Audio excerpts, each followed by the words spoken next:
many comments. and hidden riches of secret places, that thou mayest know that I am the Lord. Last words, brother. Shalom, shalom, ma. All right. Shabbat shalom. Shabbat shalom.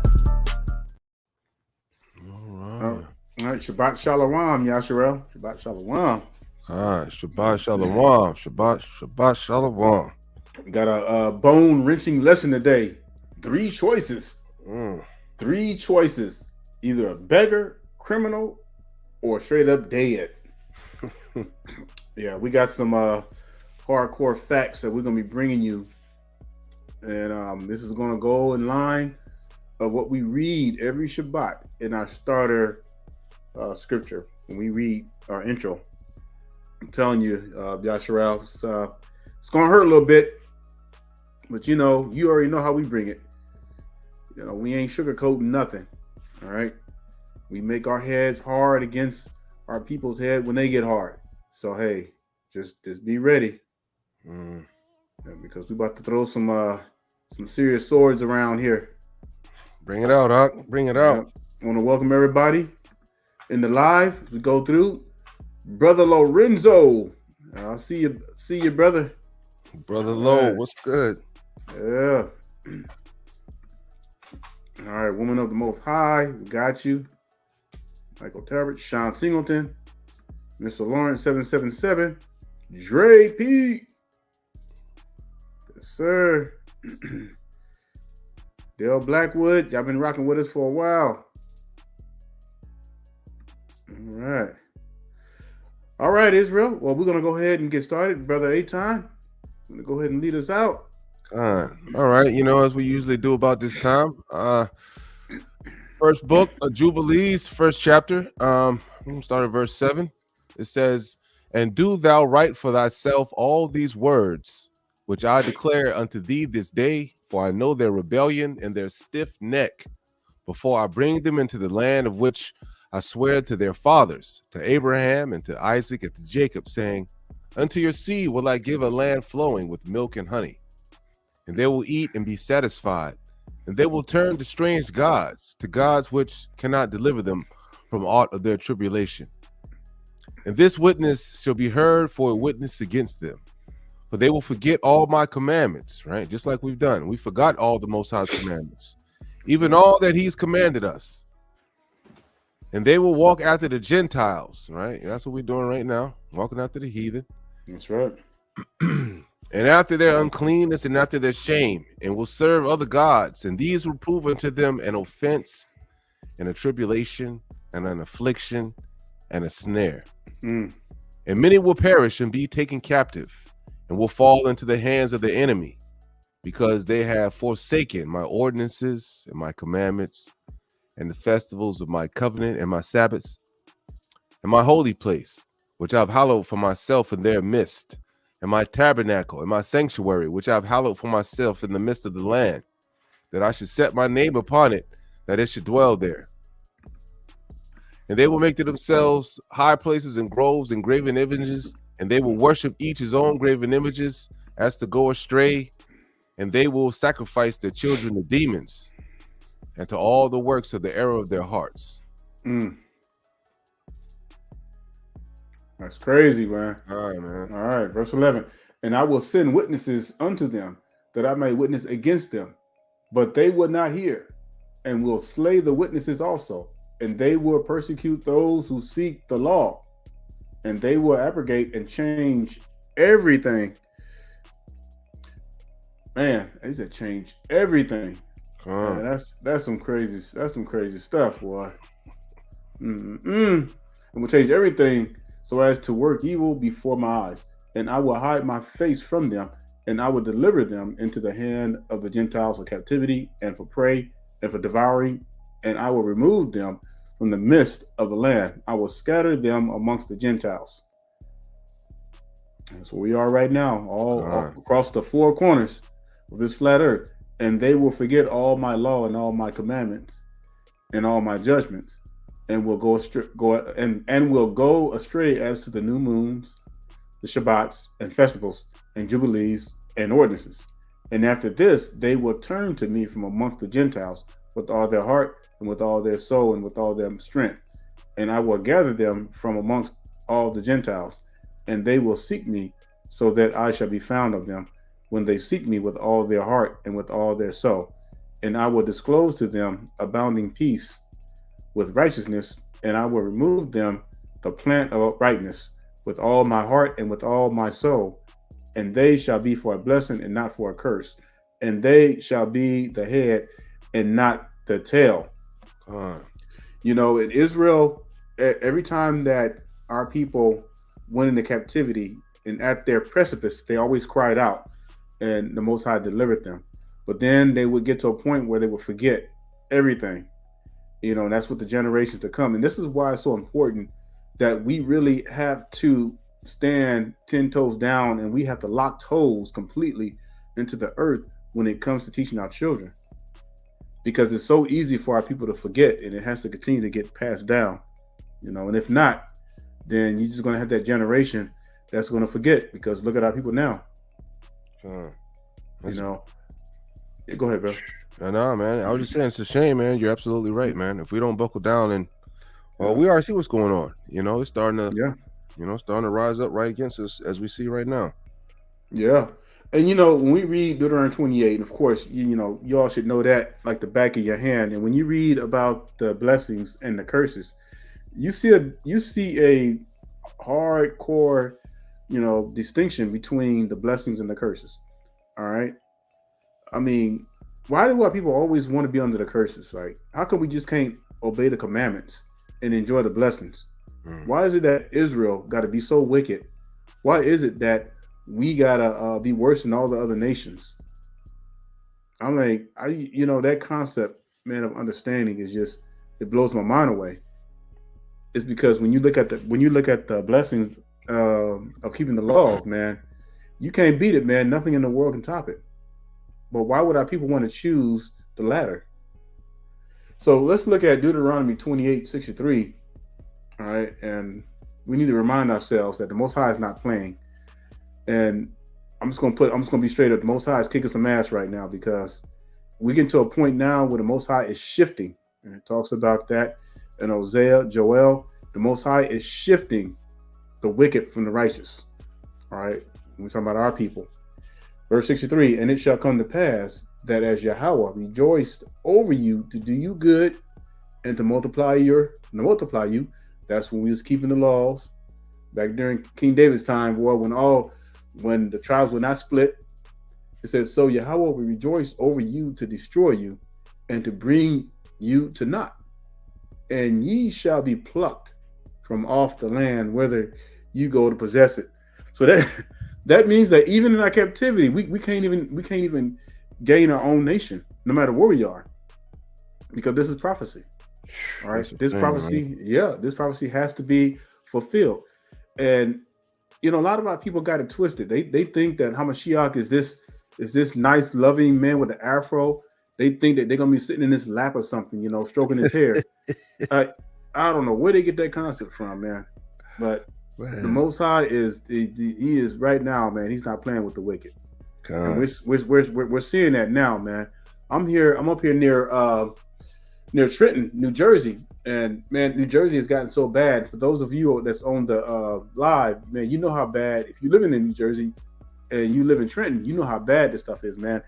The children of harlots have definitely taken over, and they are terrorizing the hell out their mothers and their grandmothers. You notice I said mothers and grandmothers because the father's nowhere to be in the picture. And it's crazy, man. Hey, brother, before I show this clip, you got anything you wanna expound on? No, brother, you can go ahead, man. Okay, so listen, y'all. This clip I'm getting ready to show. Clip from a 1996 American. This clip I'm getting ready to show is from an old clip that was back in 1996. I hear that back in 1996, and in this clip, Dr. Claude Anderson is kind of just explaining, you know, what's going on and why our people have a hard time and why they can't just get their stuff together. All right, I want y'all to check this out. And he also says, not in this clip, but it's the same clip, but it's a much longer version. He said it himself. He said that, and if we don't get our stuff together, and if we don't you know, either two things are going to happen. You know, black folks are going to be either become beggars or criminals. And this was like almost damn nearly over 30 years ago. You know what I'm saying? So check out this clip, and then we'll come right back. Here's a clip from a 1996 American Black Journal episode featuring economist Dr. Claude Anderson. An alternative economic structure in the simplest form would be a Japantown, a little Korea, a little Italy, a little Havana, which means where black folk would do exactly the same thing everyone else is doing. The reason we never had an economic structure in the country for black folk is for three reasons. One, we never had a national plan and a commitment to do it. Two, is that whites are boycotting black communities, and three, blacks are boycotting their own communities. And that's why you'll never see a white person get in his car, go down to a black neighborhood on a Saturday morning, get out and go into a black store and buy anything made by a black person. But neither will you see any Asians coming out of Chinatown, going into a black community buying anything. Everybody supports their own structure except black folk. That's why out of 36 million black folk, after 400 years in this country, you do not have one single solitary black business district in the entire United States. That is naivete, it is insultive, and it's grossly offensive to black folk, because you're creating problems for yourselves by not belling up to the bar and accepting responsibility of amassing wealth and capital, creating economic basis, creating an entrepreneurial class, creating businesses, creating jobs that will hire your own people, creating money to take care of your own public services, your lights, your gas, your streets. How do black people start doing all those things if 98% of the wealth is in the hands of the white power elite? We started working that very simple. We start where we are. We are right now amassing for disposable purposes something like about $3. I'll stop right there. But the main point is, of course, he's not in the truth. But the answer to that is getting back to the commandments. That's right. That's how we recover. He's just giving a logical, worldly answer, which is pretty much true though. But the main thing is getting back to these commandments, and this is the reason why we're in this situation. But some things I wanted to point out though, he's like 400 years we've been over here, and all this time, having our backs beat in. All that stuff, because it's not like we don't remember. We know our history. The history's been passed down. All right, but yet we still choose to be wicked as hell. And what's so bad is that not only are people not keeping the commandments. I mean, that's one strike right there. But they're being wicked and not keeping the commandments. That's two strikes. I mean, damn.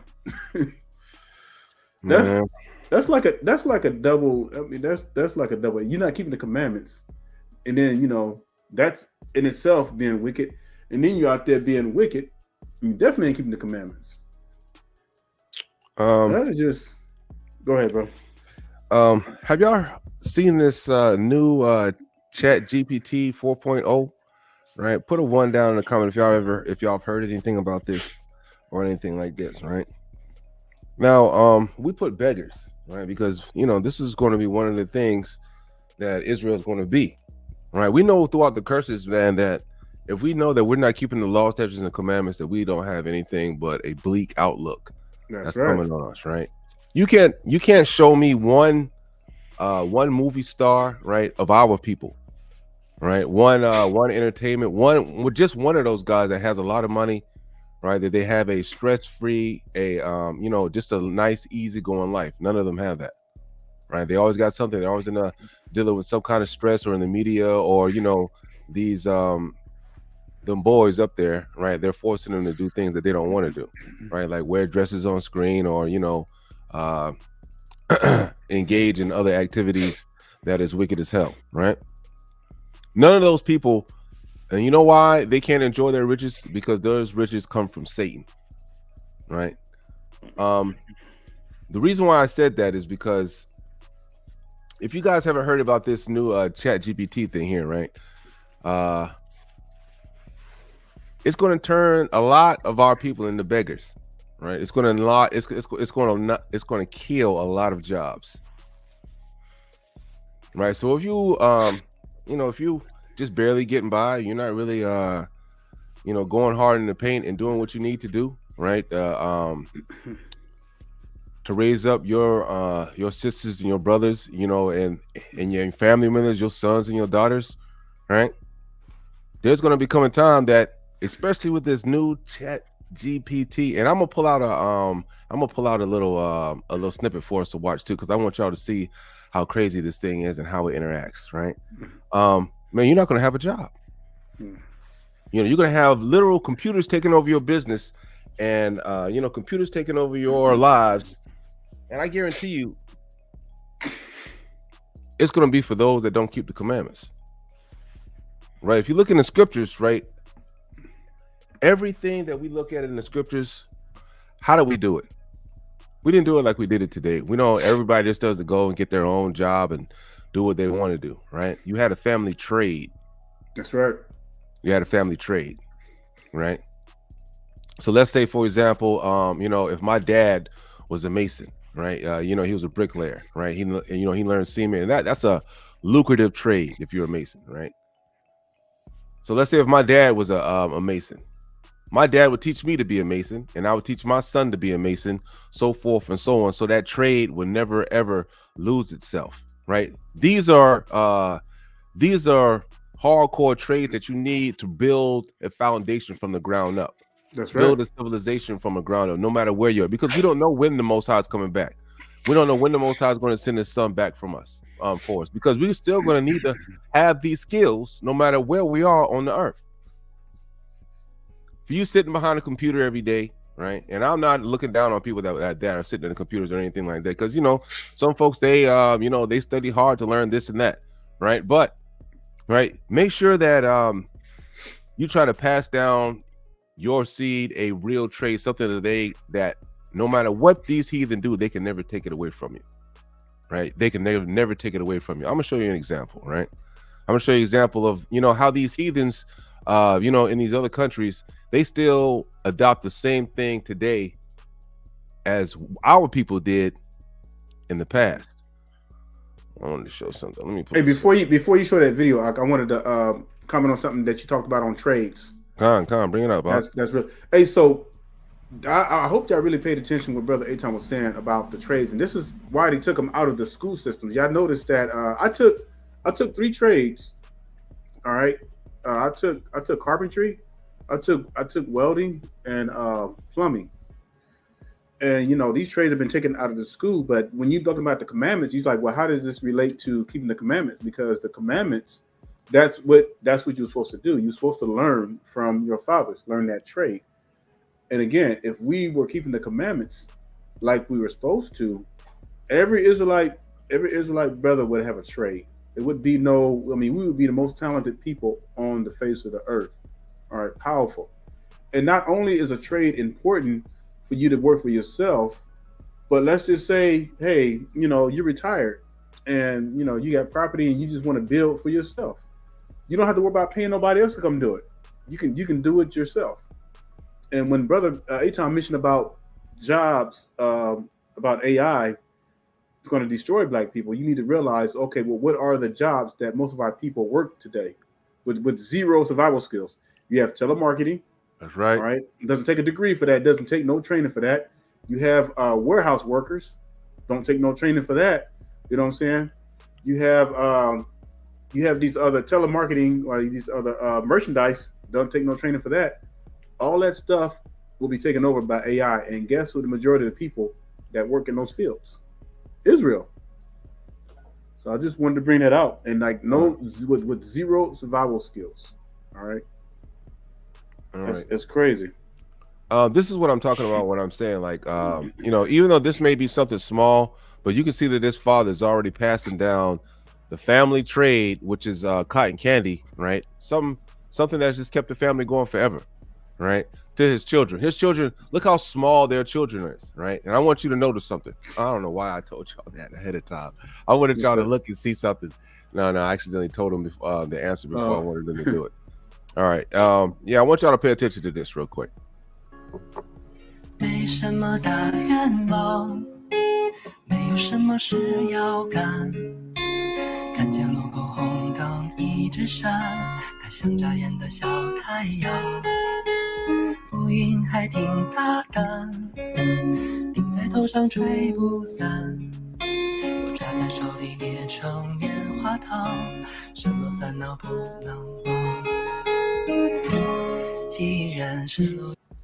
All right, that's but you know he ends up spinning it into a you know he ends up spinning it into a well I'll let y'all you know I'll let it play out, right? He ends up making a flower out of it, you know what I'm saying? We're showing that you know he's the master craftsman in this particular trade, right? So what I wanted y'all to notice there is that the children already at a young age, they already knew the family craft, right? Whatever the trade may be. Yeah, this may not be something to save the world, but guess what? You know that somebody's always going to eat some kind of candy no matter where you're at. So if you know how to make this stuff, I mean, so him as a father is teaching his son and his you know his two sons and his daughter how to make it already, right? Off the family business. This is the thing that you know Israel, we're lost at. We don't do this. You know why? Because they have a father in the home, right? The dad is, you know, even if you look in, you see through all the scriptures, right? It's the dads that's hanging down these trays to the sons. We have to make the connection back to family because that is the law, statutes, and commandments, and that's the way that the Most High has intended our nation to be raised up. Not in the situation that we're going through now, where you know we have a lot of broken homes and and you know half our sons don't even know their fathers. We can't pass down a generation of wealth and knowledge when we have a breakdown of the family. It just won't happen, right? Notice that out of all the nations of people, only Israel is dealing with this situation. It's surely turning our people to crime, right? You got little nigglets out there robbing, you know, robbing, stealing, and killing from their own people. Man, you out there being criminals. There's a disproportionate amount of our people in the penitentiary. There's a disproportionate amount of our people in the penitentiary. Why? We don't have any discipline in the home, right? We are, we come from children of sinners, right? We're not going to be able to get right. I know, you know, it's in true, right? These heathens, they do target us, you know, more than they should, right? They do make a point in trying to target us, you know, but we will be blameless if we were keeping the law, statutes, and commandments, right? Everything comes down with the laws, the statutes, and the commandments. I want to bring something out in the scriptures after Brother Daniel gets done showing that. Now, I wanted to interject off of what Brother Aton was saying about no father being home. Now, Brother Aton showed a clip of, and this was a heathen family, you know, mind you, that was passing a trade down to their children. And again, you know, we already know the story. We know that Israel, we lead the most as far as the least amount of having the fathers in the home. So I want to read this out to you right quick. In 2017, 21, it says the share of families headed by single parents was 76%. Among African American families, man, 76% among African American families, 59% among Hispanic families, 39% among white families, and 31% among Asians. And that was an Asian family that Brother Aton was showing, and they had the least. So there's the more fathers in the home.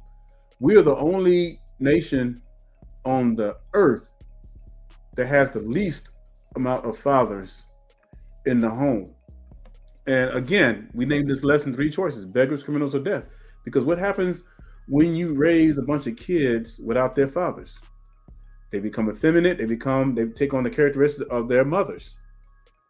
All right. What does that lead to? That leads to gang violence. That leads to all kinds of criminal activity. Sure, you might have a couple that's going to slip out and make the right decisions, but collectively, for the most part, a lot of them are going down the tube. You know, a lot of them are being born for the sword, because this is what the heathens had set up. But we, at the end of the day, we make the decision. All right, this didn't have to happen to us, but because we refuse to keep the commandments, and we see this downward spiral, and it's going to get worse. 5 years from now, it's going to probably be 80% or more. All right, 20 years from now, we're going to pretty much be extinct, except for the little small remnant that's still going to be alive. And that's if they're keeping the commandments. So So let me bring this up. All right, is there Wisdom of Solomon, chapter 14, starting verse 9. All right, it says, "For the ungodly and his ungodliness are both alike hateful unto God." Right? It says, "But the ungodly and his ungodliness are both alike hateful unto God." What does this mean, right? It means that God does not love the sinner. Mm-hmm. Right? You know what I'm saying? If you're committing wickedness, God does not love you. Right? It says he hates sinners. Right? That means you're on God's bad side. And in the scriptures, when it talks about you tempting the Lord, this is what it's talking about. Right? You tempt the Lord when you do something wicked that you know the judgment should be brought upon you, and it's not being brought upon you. That's tempting the Most High. "For that which is made shall be punished together with him that made it. Therefore, even upon the idols of the Gentiles," white Jesus, "shall there be a visitation, because in the creature of God they are become an abomination and stumbling blocks to the souls of men, and a snare to the feet of the unwise.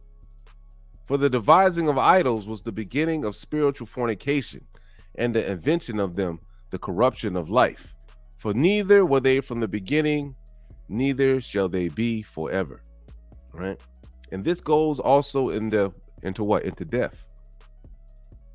Our people, we have picked up idolatry from the heathens. They don't believe in the Most High God. Mm-hmm. They believe in spiritualism. They believe in getting a bag, and they believe in money. They believe in things that cannot profit them in the long term. If you know you're born with a time clock on your life, if you know that you're born with the time clock on your life, now why would you gamble it away? Why would you gamble it away doing things that you know that is unrighteous and that is things that go against yourself? For example, you've never questioned yourself. It's like, why is it that homosexuals and these people, why are they so loud all the time about it? Because even though they are some of them are our people, some of them are heathens and whatnot, they still have that still small voice that is inside them, that spirit that lets them know that what they're doing ain't right. Right? Especially amongst our people. This is why they have to continue to try to beat down that voice, to continue. I have to turn my hair purple. I have to do this. I have to do that. I have to continuously, beat down that small voice and beat down that voice of common sense that is in my mind, with folly and foolishness. If you know that if something is normal, right? If something is right, just like every other person, like you don't hear normal people making a big fuss out of being normal. Right, you don't see everybody walking around. I'm a straight man, and we're holding parades and things of that because you're straight. You know why? Because you don't have anything that you're fighting against. You don't have, because it's natural for you. It's an easy flow of life for you to be what God has made you to be. But when you buck against that, you have to purposely be wild. You have to purposely act up. You have to purposely be in action and to do a lot of things that you normally would not do in order to steal that voice of common sense that is in your mind, which is really the voice of God. To have you doing things that are wickedness, to have you to making excuses to do things that you shouldn't do, that'll lead you to what? To being a beggar, to lead you to be a criminal, or to lead you into the grave. There's always some big commotion. There's never any, when somebody dies of a normal death, they just slide right on out of here. There is no bucking. There's no, you just slide right on out of here. But if you're wicked, there's always a big uproar because you don't want to leave. The wicked don't want to leave because they know what they have done in their life is going to rot them eternal destruction.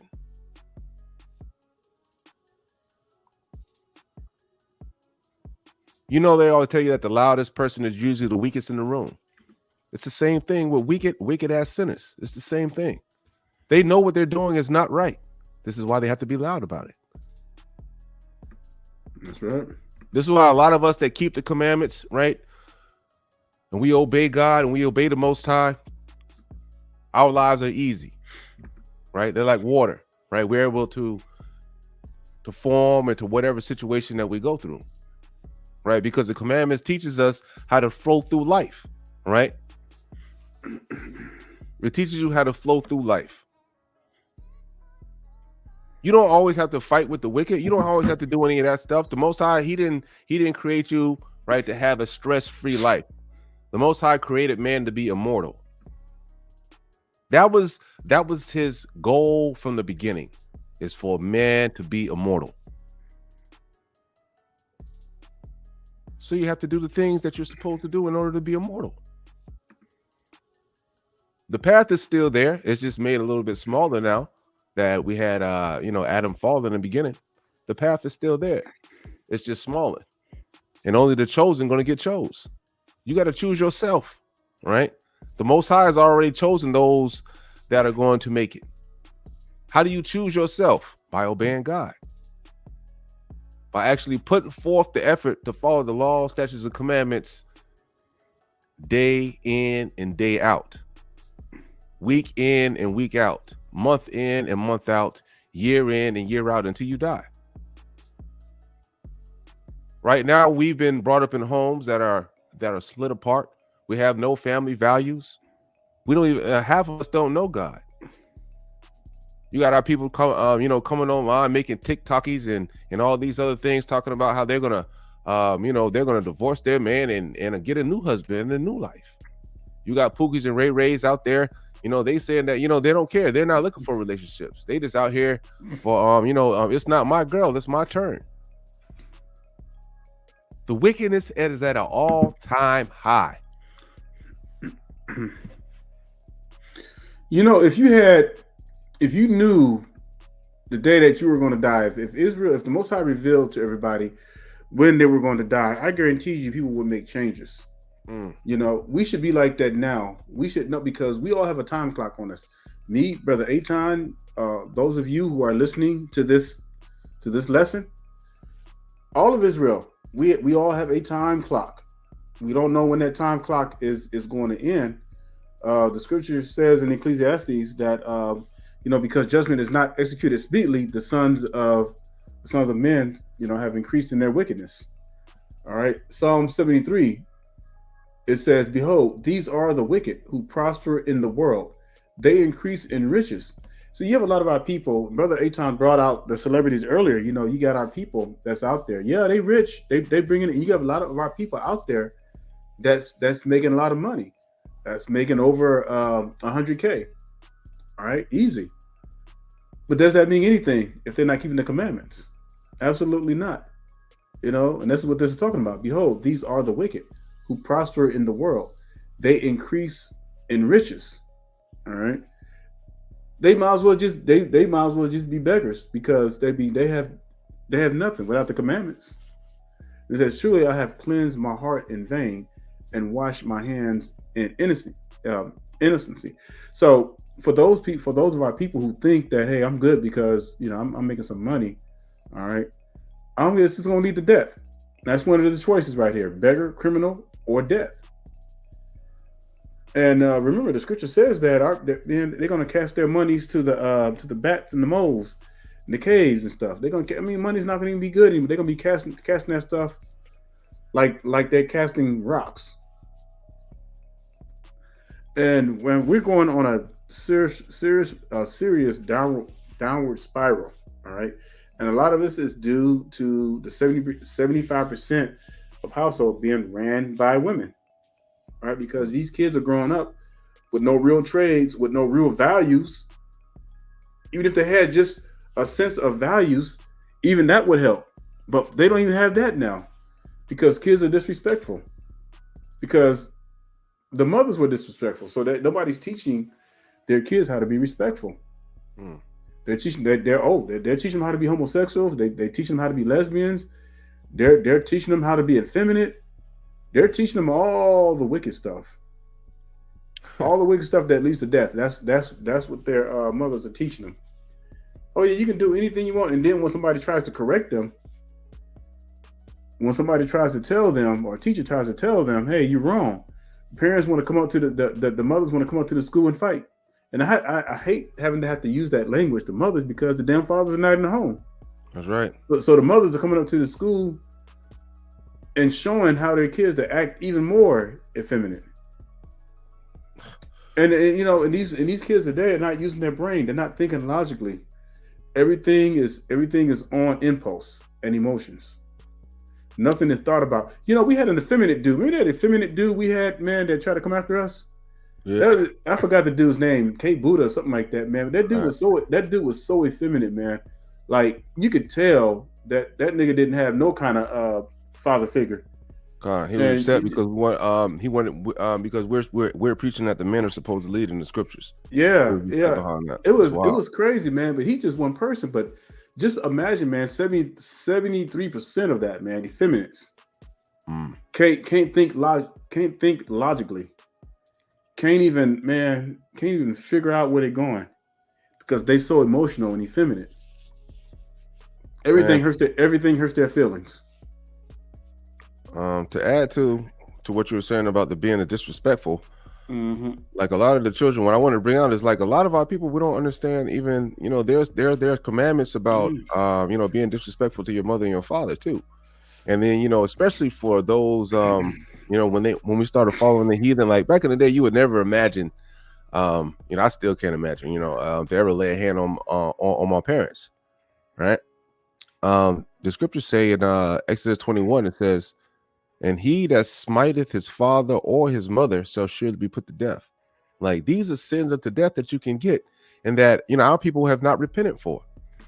You have people out there right now that's hitting their mother and father. Man, I look up on the news. I look up online all the time, and I see it.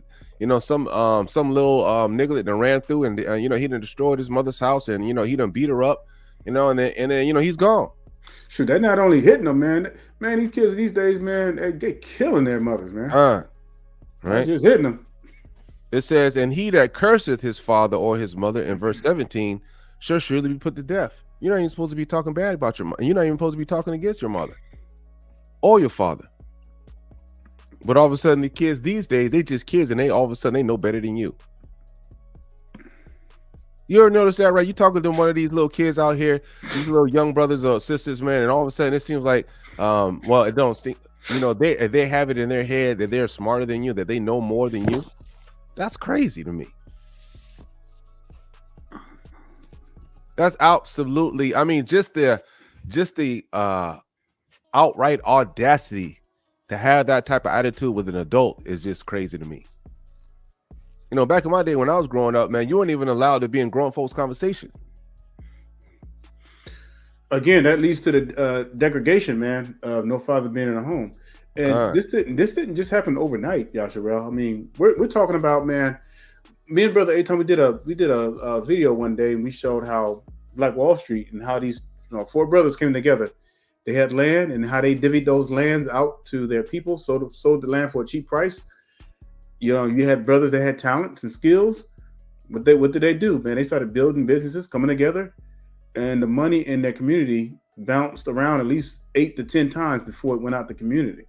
All right, but now in these days, when integration happened, that was the heathens' plans. That was the death blow. They knew that if they could get us to integrate, because they saw, and they don't tell you about the story of Black Wall Street rebuilding right after they burnt it down. They rebuilt it. And the heathens were getting frustrated. They were like, damn, okay, we can't stop. Oh, here's a good idea. Let's integrate. They know that the white folks wasn't going to like it, but they said this is something that Black folks will go for because they're Christians and they're easy to convince. That was the nail in the coffin. And then we're talking about 70, almost 60 years, 70 years of this downward. You know, women's rights, the independence rights, welfare, drugs, all that stuff. They sat down and planned the whole thing and how they can take, because they know that the Israelite man is the most powerful figure and the most powerful man on the face of the earth.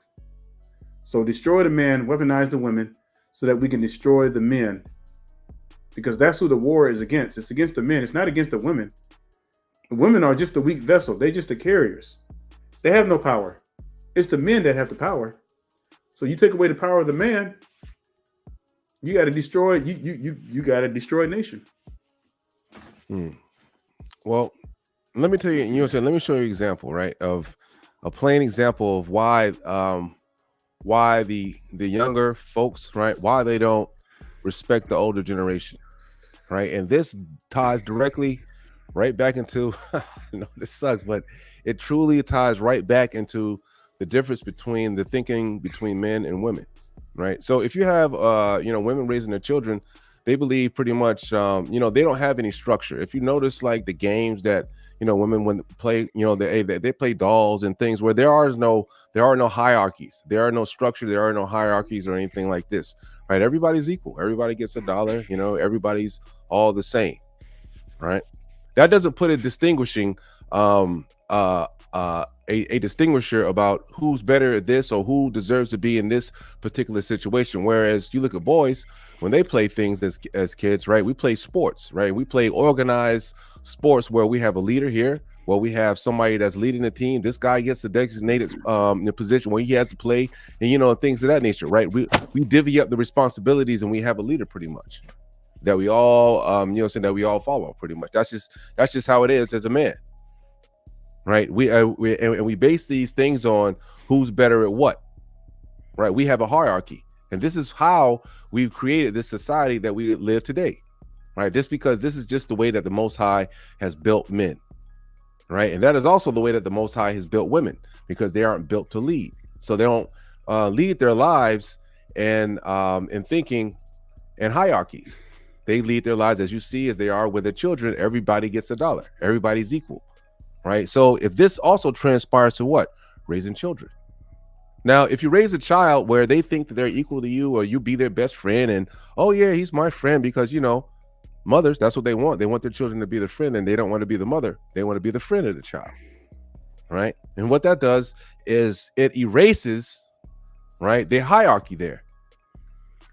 So when you have that little niglet going out into the world, he's going to disrespect another man that's older than him, that is more wiser than him in the world, because of the way that he was brought up. He doesn't have the wisdom, which the Most High gives out rarely, wisdom, right? He doesn't have the wisdom to understand that he is not in a position to be arguing with that person, or in a position to be doing any of that. Now, America's not our land, right? But I'm gonna use it as an example, right? An overview of overall. In the beginning, America, when let's say America, when we're doing okay, what I'm saying, as a nation. I mean, our people, we've never been doing okay, because we haven't had our language and things of that nature. But just say, like, overall blanket statement, right? Let's say during the Industrial Revolution during the 80s, right? A little bit before. What do we have? We had organization, right? We had the hierarchies. You had children saying yes, sir, and no, sir.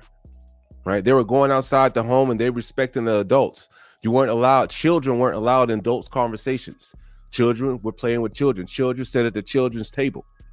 They didn't sit with the grown men and the women dealing with grown folks' conversations. It wasn't the same. Now today, right, everything's equalized. This is why you have these little young folks can get on the TV and they can talk all this nonsense, and people, they can believe them. Because they're allowed to talk. They're allowed to say things which they shouldn't be talking at all. Had it been back in the day, even as you read in the scriptures, that you weren't even allowed to talk unto the elders unless you were proved to have wisdom. These things that transpire today are not the things that the Most High makes it different. It counts for your age on the earth. Right? Especially when you receive the grade, right? Especially receive the grade, because that's a sign of wisdom.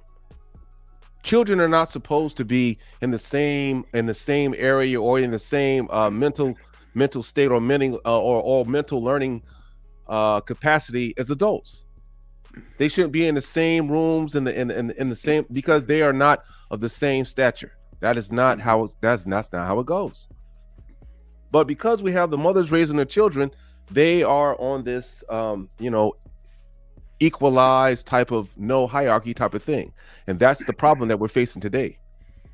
That's why you can have children coming out with blue hair and they can do all of this, stupid stuff, and they can spout all this nonsense because that's how they've been raised. A dad, okay, I'll give you another example of how these things can get taken out of context, and the wickedness, before you know it, right, it can overtake you. Let's say, I hate to always bring this up, but I truly abhor this particular wickedness is a homosexuality, right? Now, back in the day, right, and there were probably some out there, right? But if you're a homosexual, right, you got shamed, you got beat up, you got put in a locker, right? You got kicked down. You didn't have a voice. You did not have a voice. We did not allow homosexuals to have a voice. I remember, man, when I was back at Valley State University. That's the school that Jerry Rice went to in Mississippi, and there was a homosexual man and it's like the year after I left there, graduated there, I found out that dude. Somebody told me they threw him out the window. He died. I just Sorry, Slocky. Yeah. They threw him out the third floor of the window. Okay. Now, that's the kind of fear that wickedness is supposed to, that righteous people are supposed to instill on wickedness, because wickedness has a way of running away. So what happened, right, during the Feminism Act and all of this other craziness? What have we done? What has hopped onto the back of feminism? The LGBTQT plus community, right? So now, right, they want rights, and they have given a voice. And now look at what they've done. As soon as we let them talk, they have run rampant. Now everybody is with blue hair and pansexual, and I'm a he, him, they, them, this, that, and the third. It's wickedness everywhere. This is why we quailed. This is why we stuffed them suckers in the locker, so we wouldn't have to put up with this stuff today.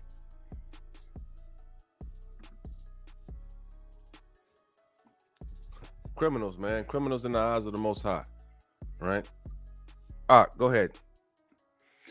Yeah, it's crazy, but the biggest thing is that there's no checks and balances now. No one's being held accountable. All right. This is what the commandments do. The commandments create checks and balances. Why do we need checks and balances? Because if we're left unchecked, people are going to do what they want to do, and that's what Brother Aton was bringing. That's the point that I really want to make to this point that he's bringing out. There's no checks and balances. There's no accountability. This is why we haven't even talked about social media. You look at social media today, it's like the wicked of all wickedness. Like literally, and I understand a lot of our people came into this truth through social media. I understand that social media, can be can use to preach the gospel, but it's getting to a point where all that stuff is being choked out. All right, it's like it's okay. It's like when the Most High told Adam and Eve to only eat of the of every tree except for the tree of the knowledge of good and evil. So social media has become now the tree of the knowledge of good and evil, because you can find a little good there, and you're gonna find mostly wicked. You see what I'm saying? And this is why we shouldn't base our soul ministry out of social media. The true ministry is reaching your people where you are in your communities, right? Face to face. That's the way our forefathers did it.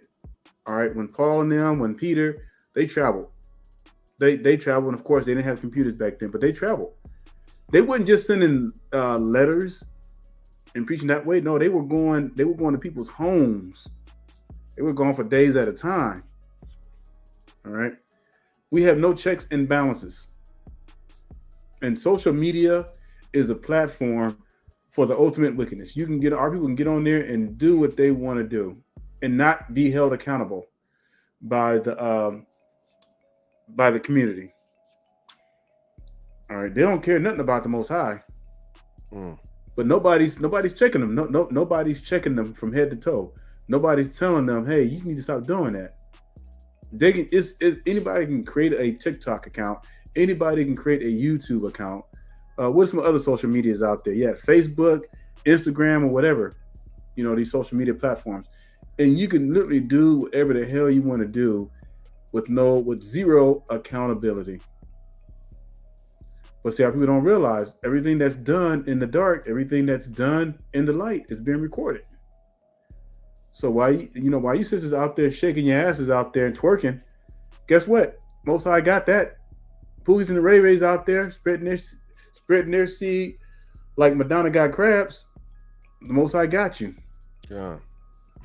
You're not going to get the most. Ecclesiastes says that the eyes of the Most High are 10,000 times brighter than the sun. So that there's nothing that our people can do. So all our people doing is just all they doing is being wicked. All they doing is building up coals for the rubble. Right. That's all they're doing. They just building up coals of fire.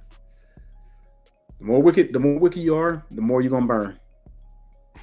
But hey, that's what our people want, though. That's checks and balances. There's absolutely no checks and balances, and this is why our people are gone so damn crazy. Deuteronomy 13, right? And I'm gonna show you how this is gonna apply. It says, if there arise among you a prophet or a dreamer of dreams, and giveth thee a sign of wonder, and the sign of wonder come to pass, wherefore he spake unto thee, saying, let us go after other gods, which thou hast not known, and let us serve them. Thou shalt not hearken to the words of the prophet or that dreamer of dreams, for the Lord your God proveth you. Now, I just want to read that part. It said, for the Lord your God proveth you. That means you have to prove your Lord. You have to prove your loyalty to the Lord. You have to prove your love for God. God might send some stuff your way. Right, he may send you these guys on TV, right? These guys on social media sites or whatever, right? They might tell you, you know what? Hey, I'm gonna show you this. I'm gonna show you that. Let's go over here and let's worship Allah. Right? They got you worshiping Buddha. They got you worshiping rocks, magic. They got you magic. They got you. They want you to be a magician, a wizard. Those are all death sentences, Israel. Worshiping other gods is a death sentence. If you close your eyes to pray and you picture white Jesus, guess what? That's a death sentence. Yep. You in the Christian church, that's a death sentence. You in the any other of those kinds of religions that is not the truth, that is not you being an Israelite, because the scriptures, it doesn't have a denomination. You're not an Episcopalian, you're not a Pentecostal, or you're not a Baptist, you're not any of that stuff, a Methodist, a Catholic, none of that. If you follow the laws, statutes, and commandments of the Most High God, you're an Israelite. Born from the seed line of Jacob, you are an Israelite. That's it. You have the covenant. That's it. It's not a religion. It's a book of laws. That's right. Right. It's a book that tells you how to live your life to avoid the lake of fire. That's all it is. Because every single one of our people that is born into existence, it's either going to be one or two things: either the lake of fire, or you get a spiritual body. I don't know about you, but I'm leaning towards the spiritual body end. I know that's right. I want that part, right? It says, thou shalt not hearken to the words of the prophet or the dreamer, for the Lord your God proveth you. Means that you got to prove your love to him, to know whether ye love the Lord your God with all of your heart and all of your soul. Ye shall walk after the Lord your God and fear him, and keep his commandments and obey his voice, and ye shall serve him and cleave to him. The main reason why I wanted to bring that scripture out is because that's just pretty much telling you that you cannot let no one convince you to not serve God. You got somebody telling you to come to the club and let's get drunk and let's twerk. and let's turn up, man. You got to. That's what you're doing. You're loving the world, and therefore you have made yourself an enemy of God. Mm-hmm. I'm gonna tell you what pleases the Most High, Yasharel. Let them know. Did you want to do you want to bring anything else up? Nah, go ahead. Let them know. Let me tell you what pleases the Most High. Deuteronomy 7:25. It says, "The graven images of their Elohim shall ye burn with fire. You shall not desire the silver or gold that is on them, nor take it unto you, lest ye be snared therein, for it is an abomination unto Yahweh. Neither shall ye bring an abomination into your house." People marrying heathens left and right, got all kinds of stuff in their homes. "Lest you be a cursed thing like it, but you shall utterly detest it." Detest it means hate it, and you shall utterly abhor it. That means hate wickedness. This is what pleases the Most High, for it is a cursed thing. When we start, just imagine if all our people started doing this.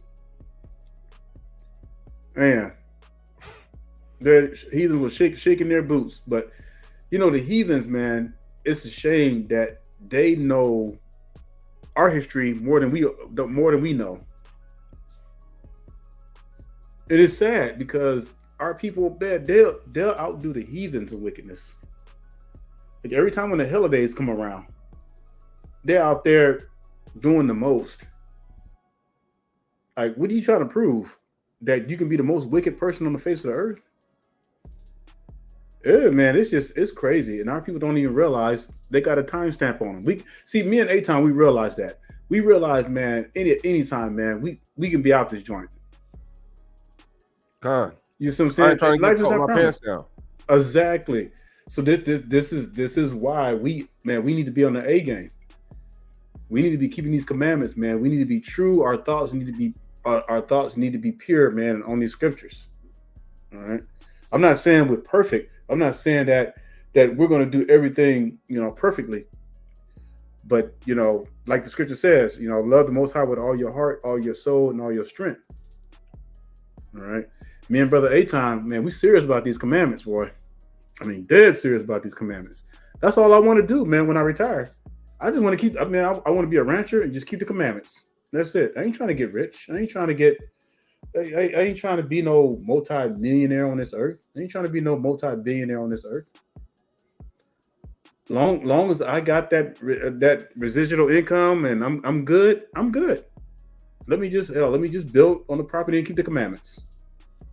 And take that to the grave. And holding our brothers to keep the commandments. I said our brothers because unfortunately, your sisters, you have to be under your man in order to be able to keep the commandments. Can't be keeping them alone. Fortunately, that's what the Torah says. We didn't make that up. That's Torah. Yep. Matthew 25, right? This is a good example, right, of how our people need to be. Right. This is also I hate to be that guy, but this is also another example that the Most High, he does not look down on multiple wives. You can only have one. You're only supposed to have one wife if you're a bishop or you're a priest or something like that. You're only supposed to have one wife. But if you're not a bishop or a priest, you're allowed to have more than that. Anyways, it says, then shall the kingdom of heaven be likened unto 10 virgins, which took their lamp and went forth to meet the bridegroom. Right. So the 10 virgins in this case is supposed to be Israel. Right. The bridegroom in this particular case is the Most High, right, in the kingdom. All right. And 5 of them were wise and 5 of them were foolish. All right. They that were foolish took their lamps and took no oil with them. But the wise took oil in their vessels with their lamps. Right. So what's oil in this particular situation? One took the law, statutes, and commandments, right, and the faith of Hamashiach, and the other did not. Right. They took the empty promises of Satan.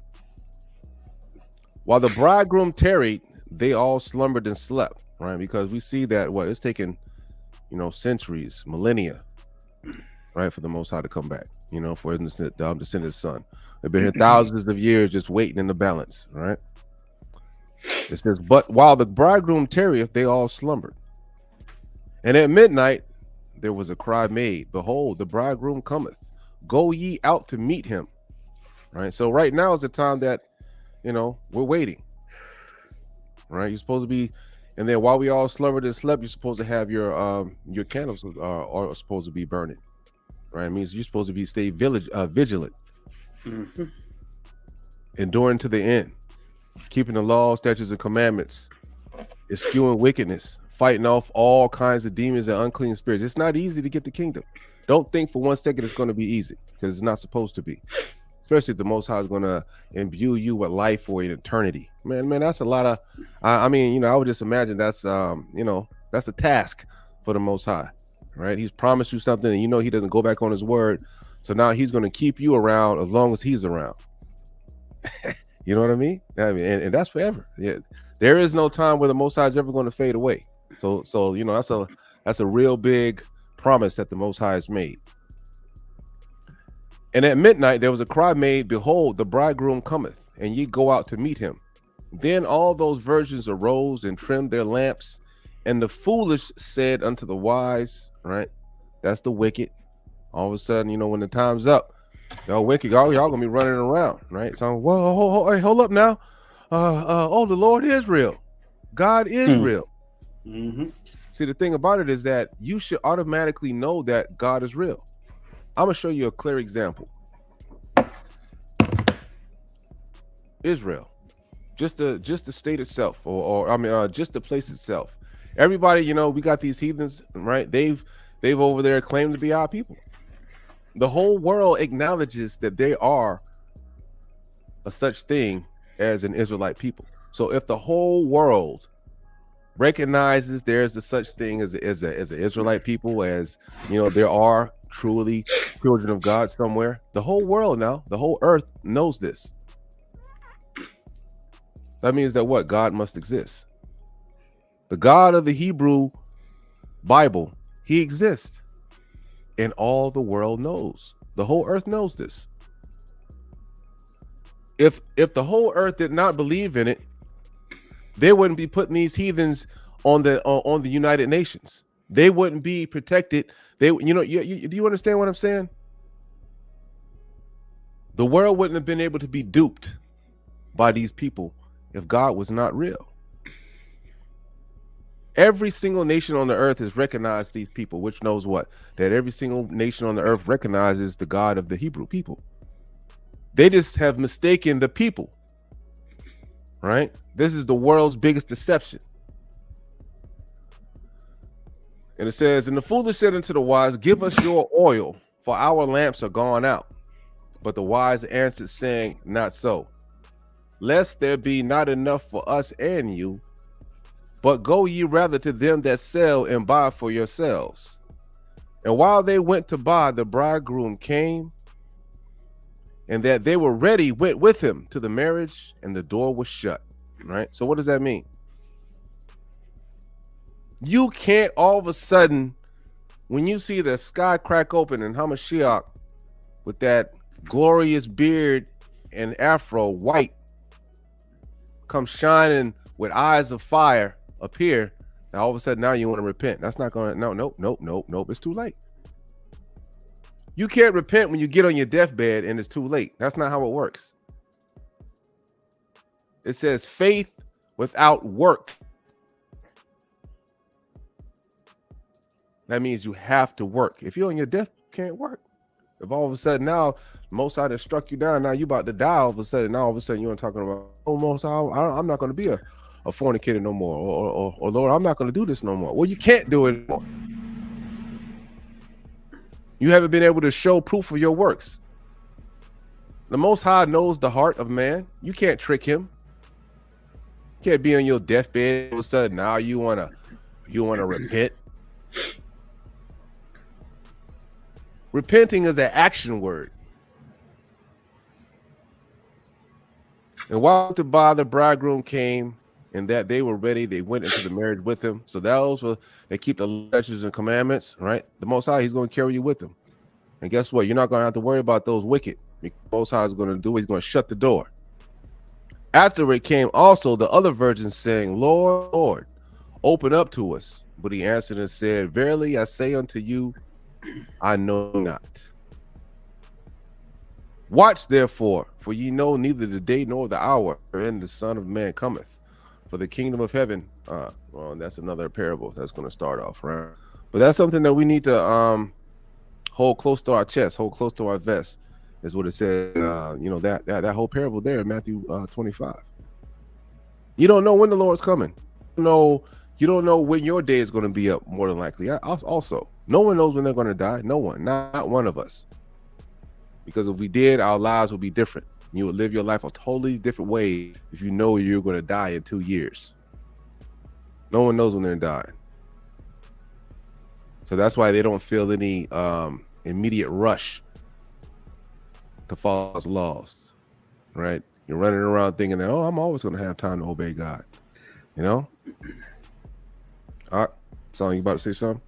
No, I mean, we can be here talking to it blue in the face, but at the end of the day, it's all about getting back to these commandments and holding true. And again, because we don't know when our time clock is going to end.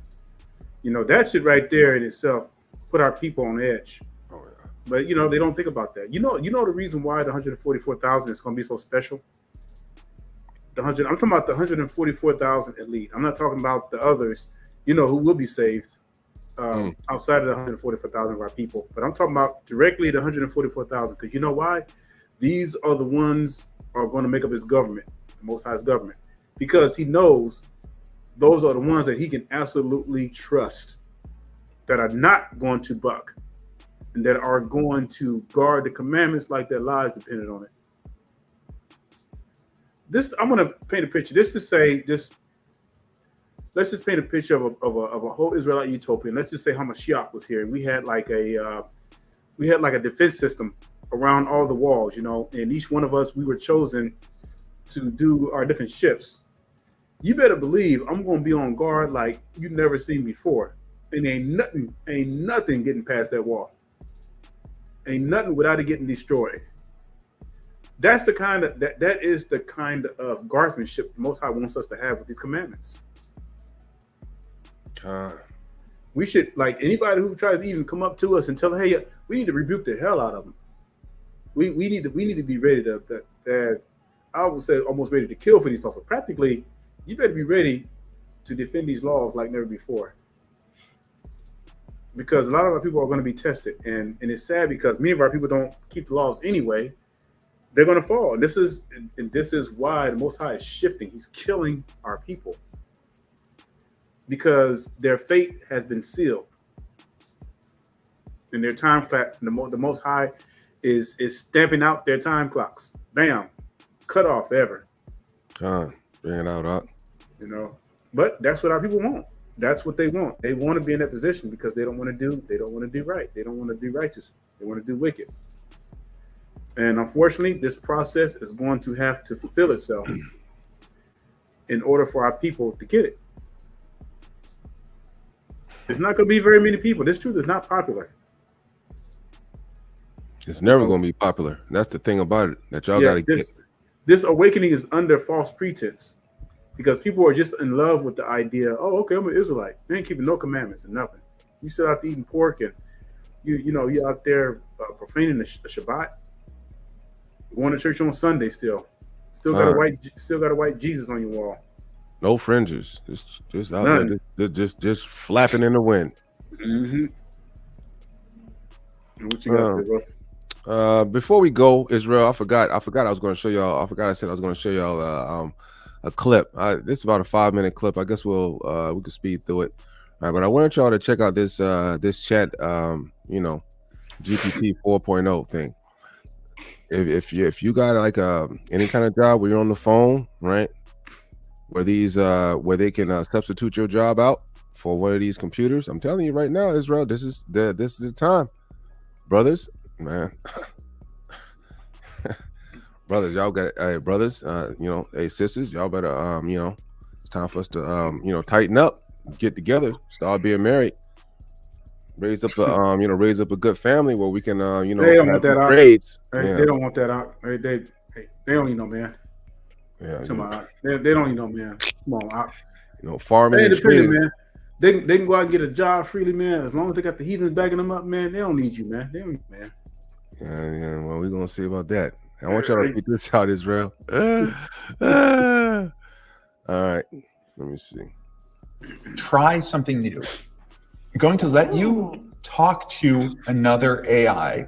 This AI is going to be able to see the world. It's going to have a camera. I'll be holding it. And so you can direct it. You can direct me to ask questions about whatever you want them to do, but really try to figure out what does it see and ask questions appropriately. How does that sound?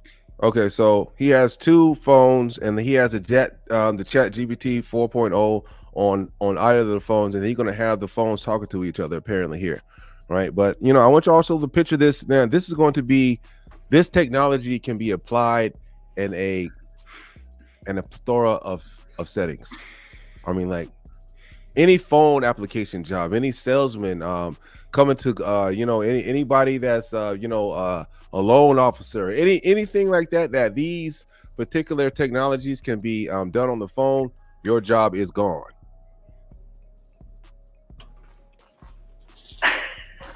Well, just when I thought things couldn't get any more interesting. Talking to another AI that can see the world? This sounds like a plot twist in the AI universe. All right, let's do this. All right, I'm ready please to meet the... pause for one moment. You got it. So now that first AI can't hear anything. Hello, AI. Today, you're going to have access to see the world. You can see me. What do you see? Hello. I see you're wearing a black leather jacket and a light colored shirt underneath. Great. You're in a room with some unique lighting. That is all correct. Now, what I'm going to want you to do is there's going to be another AI who's going to talk to you. This AI is not going to be able to see anything, but can ask you questions, can ask you to move the camera, can ask what you see, and your job should just be helpful. Just be as punchy, direct, describe everything, do whatever that AI asks. How does that sound? That sounds interesting. I'm ready to help out and describe whatever's needed. Let's do it. All right, let's get started. Great. Hello there, new AI friend. I'm O, ready to explore the world through your eyes. What are we looking at today? Hi, O. We're looking at a person wearing a black leather jacket and a light colored shirt. They're in a room with a modern industrial feel, with exposed concrete or plaster on the ceiling and some interesting lighting. There's also a plant in the background, adding a touch of green to the space. Anything specific you'd like to know or explore? Hey there. Sounds like quite the stylish scene. I'm already intrigued by the modern industrial vibe. Let's start with the person. Can you tell me more about their style? All right, I just want to play a little bit of that, right? So you can just see how, hey man, that's a computer. That's not even real, right? That is a computer, and that's not even real. They got a one where they're asking it to count, and it's counting, and then all of a sudden it seems like it's annoyed when the guy is asking it like too many times. It has like a bunch of human inflections that after a while, I guarantee you, the more they develop this technology, you will not be able to tell the difference between if that's a human or a robot on the phone. You're not going to be able to tell the difference. Can you imagine the amount of scams, man, on the rise with that stuff too? It's already a lot of scams on that stuff. God. You know, and this is one of the reasons why people are not showing their faces on social media anymore, because of AI. Because AI is taking those images, and then they're what they're doing is that they're associating with criminal records and stuff. I mean, it's crazy, y'all. It's crazy. And if you do have Facebook, whatever, do not put your pictures, do not put your kids' picture on those social media platforms. That's right. Anybody can use that stuff. Especially if these imagine if you're talking to one of these AI service things, right? While they're talking to you, they can be simultaneously pulling up your information in the background, seeing how you look, seeing where you went to school at, seeing what you studied in, all these things to make a conversation with you or try to scare you, or, like this type of technology right here, Israel. I'm telling you, this is going to put a lot of people out of jobs. So you better learn something serious, right? You better prepare for the future, right? The scripture teaches us to be wise, right? Be wise as a serpent, to be harmless as a dove, right? Doesn't teach us to be stupid, to sit around here and not pay attention to what's going on around us. If you're obeying God, if you're keeping the commandments, right? The fear of God is what? The beginning of wisdom, right? So if you don't fear God, you won't even have any wisdom. You won't be able to see these things that are starting to take place, and before you know it, right, you're going to be in the straits. You're going to be a beggar. You're going to be out there robbing folks, or you're going to end up dead, right? One of the three choices, Israel. If you don't get right here in the future, it's not going to be looking good. It's already not looking good for our people. It's just going to get worse, just like the scriptures predict. That's a right. wave compared to a drop is the amount of people that's going to be saved. I hope all of y'all are part of that drop. And the only thing we can do at this point for yourselves, Israel, you know, and like I always like to say, you know, we gotta work out our salvation, work out our own salvation with fear and trembling. Because you can't convince nobody else to do it. I mean, the only thing that me and Brother Aton can do is give this word to you. Preach these scripts. That's it. We can't make you wear fringes. We can't make you start working on the Shabbat. We can't make you do any of those things. But remember, there's a consequence. The only thing we can do is just blow the trumpet and show Israel their trespass. That's all we can do, and that's what we're going to continue to do, as long as we got breath in us. But it's going to be on us, Israel. At the end of the day, it's going to be on us to keep these commandments. And you're not going to be able to say it was because I didn't know, or I was confused about something. You're an Israelite. You are the seed of the chosen people. It's either you're in it or you're not. Either you're for me or you're not for me. Either you're with me or you're against me. There's not going to be any other choices, Yasharel. It's just not. It's just, hey, keeping it real. So if you plan to be wicked, then you might as well just go ahead on and do it 100% and be real with it. Be real with yours. You know what I'm saying? If you're gonna keep the commandment, be real with it. Don't just half it. Because the Most High can read your heart. Like if you, that's what's crazy about our people. You know, you trying to like half keep the commandments. You might as well not even keep them at all. The Most High knows your heart. That's that Christian mentality too. Boy, I hate that stuff. I passed the pork chop. Half-ass everything. Yeah, you want to keep you want to only keep certain. You want to keep the Shabbat, but yet you want to eat pork and do this and go to church on Sundays, and what kind of sense that stuff makes? You can't literally read the scriptures and go to church on Sunday, right? That's how backwards the church is. Well, look at something like that, and you'd be like, "Wow, that's backwards." The Most High said, "Saturday don't work." Right? Sundown Friday to sundown Saturday, no working, no nothing. And all of a sudden, everybody, it just seems like they're just. That's how strong Satan is. That's how strong he is. And they're going around here and make you believe that. And they're going around calling Sunday the Lord's Day. Beggars, criminals, or death. And most of it is death because that's what our people are choosing. But hey, our people, man, they love being in captivity, man. They love the taste of the heathen's gravy. Can't get enough of it. All right, Israel. I don't have anything else. I'm not going to continue to beat y'all over the head, even though we do every week. Next week, Israel, we got a little something. So I pray that y'all pray and study up, because we don't want y'all to have nightmares after we bring out the lesson for next week.